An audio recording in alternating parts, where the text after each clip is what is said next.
We'll start at the top again, and this is the head of baby B. Again, same thing, looking back. Same thing, looking down into the skull. There's the corpus callosum, the choroid plexus. Nice, normal appearing skull. We're going to go here. Now we're going to measure BPD, biparietal diameter, outer edge, perpendicular, inner edge. We're going to go next to the head circumference. There's the back of the skull and the forehead, tracing the outline of the skull, like so. Just take that picture. Go back over to this kid, come back through the chest. There's our chambers of the heart. Now this guy's showing the heart a little bit better, even though it's very difficult to see hearts at this time. But that one looks like a good four-chambered heart. Now this gray circle here again is the circumference of the abdomen. See if I can get the stomach bubble in it. There's a fluid-filled stomach. They go down a little lower. And the back is away from us here, so the spinal column's a little hard to see. But this guy here, baby here, here's the back, here's the abdominal wall, there's one side of the abdomen, and right here, back, here's the other. Okay. Get a better shot.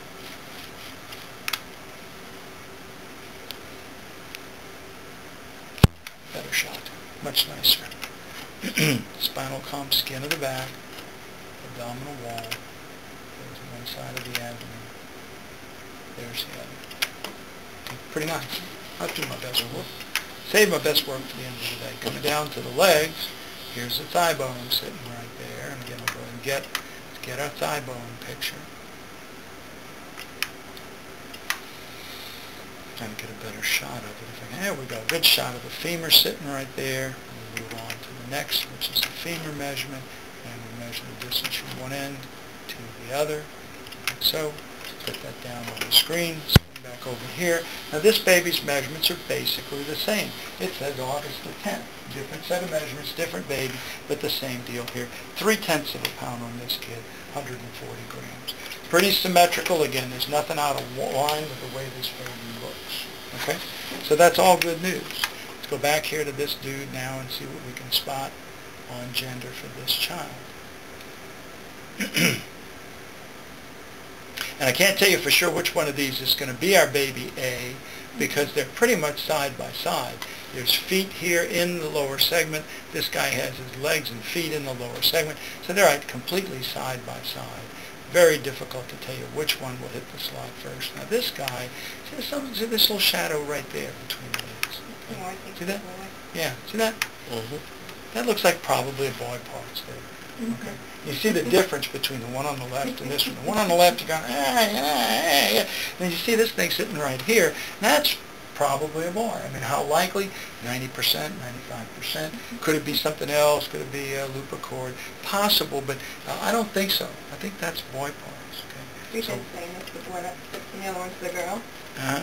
Well, whatever works for you is okay with me. All right, we'll go over here. And again, here's those chambers of the heart right here. And again, you can see the four chambers much nicer in this kid. You can see the two ventricles. These are the atrial chambers up here.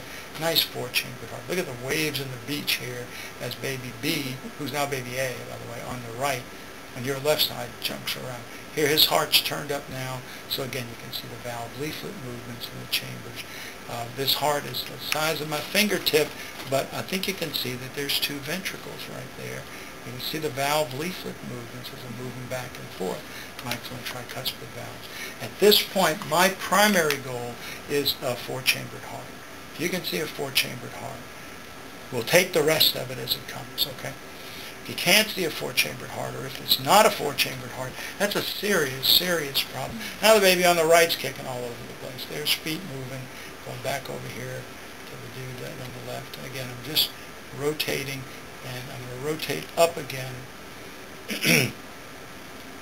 so that you're getting a moon shot right here. This is the back of the leg. See the white line echoes right there. If you wanted to imagine, the legs are like so here, and you're looking right in between. So I think that this is B right here, okay, which I think is a boy, okay, and this is A right here, which I think is a girl. Okay?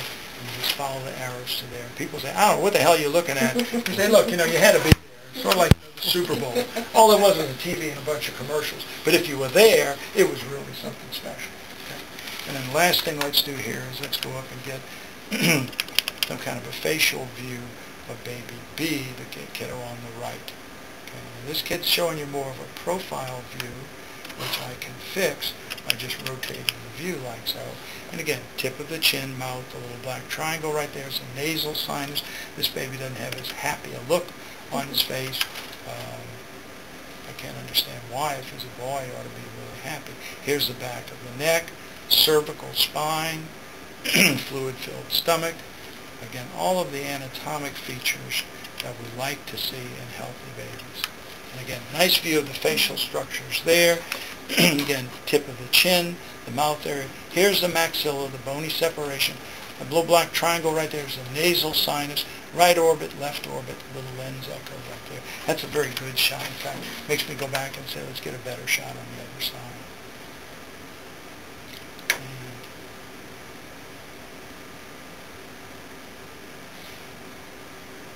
And turn the head. Go ahead, make me look bad. A lot of arms kicking, hands moving.